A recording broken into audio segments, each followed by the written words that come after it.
बहुत बहुत शुभकामना मेरे प्यारे बच्चों। आज हम 12वां पाठ चल रहे हैं, चमत्कारी पासा।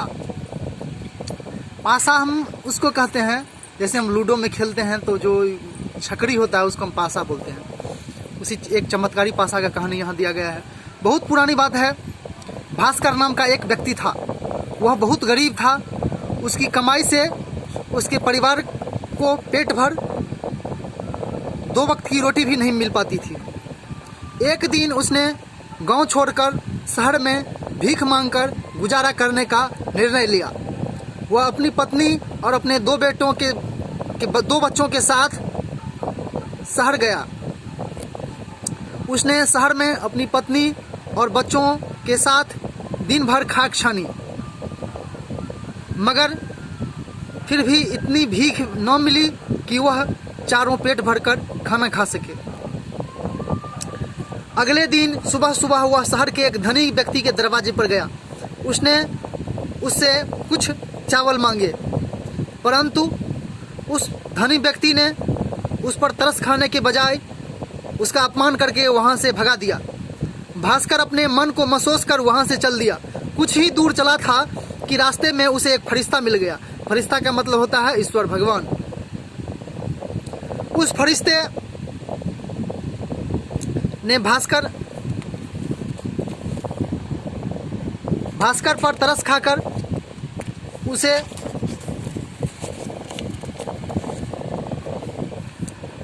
एक चमत्कारी पासा दिया और बोला, जब भी तुम्हें भोजन और जल की जरूरत हो तो इस पासे को कह देना, यह तुम्हें भोजन और जल देगा। पासा देखकर फरिश्ता अदृश्य हो गया, मतलब विलुप्त हो गया। भास्कर उस चमत्कारी पासे लेकर अपने परिवार में पहुंचा।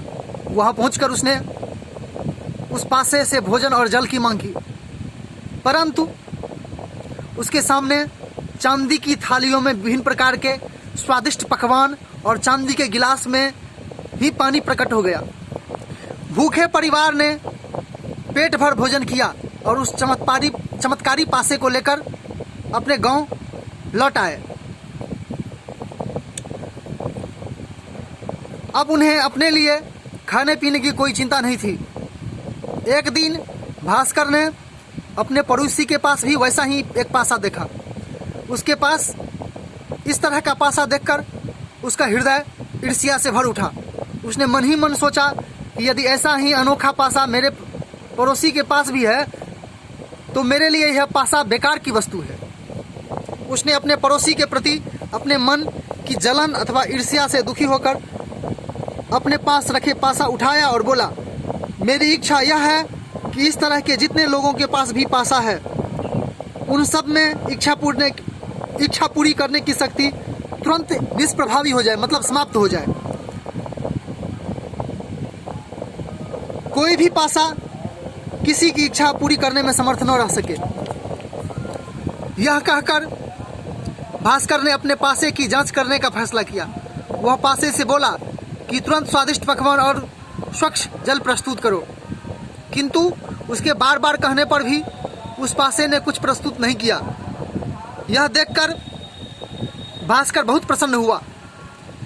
मूर्ख भास्कर! पड़ोसी से अपनी ईर्ष्या के कारण उनसे न केवल अपने परिवार का भोजन पानी छीन लिया, बल्कि उन्हें पहले वाली भूखमरी की स्थिति में लाकर खड़ा कर दिया। अंत में उसने चमत्कारी उस पासे को जलाने का निर्णय लिया, किंतु इससे पहले कि वह उस पासे को जला पाता, पासा तुरंत गायब हो गया। भास्कर और उसका परिवार फिर से भीख मांगकर गुजारा करने पर मजबूर हो गया। यह कहानी भारतीय पौराणिक कथाओं से लिया गया है। शब्दबोध है निर्णय मतलब फैसला, चमत्कारी मतलब चमत्कार से भरपूर अर्थात जादुई शक्ति वाला, ईर्ष्या मतलब डाह डलन जलन, प्रस्तुत मतलब पेश करना, जन मतलब व्यक्ति, निष्प्रभावी मतलब प्रभाव या शक्ति रहित होना, भूखमरी मतलब भूख से मरने की स्थिति, अपमान मतलब बेइज्जती, फरिश्ता मतलब दिव्य पुरुष यानी देवता, स्वादिष्ट मतलब स्वाद से भरपूर, मुहावरे मन महसूस कर रह जाना अर्थात चुपचाप दुख सहन कर लेना, ईर्ष्या से भरना, मन में जलन उत्पन्न होना। भावार्थ चमत्कारी पासा ऐसा पासा जिसमें किसी व्यक्ति की इच्छा पूरी करने की शक्ति विद्यमान हो। अदृश्य होना मतलब एक आंखों के सामने से गायब हो जाना। बेकार की वस्तु, जिस वस्तु का व्यक्ति के लिए कोई महत्व नहीं होता है। स्वादिष्ट पकवान, विविध प्रकार के स्वादिष्ट खाद्य पदार्थ। धन्यवाद मेरे प्यारे प्यारे बच्चों।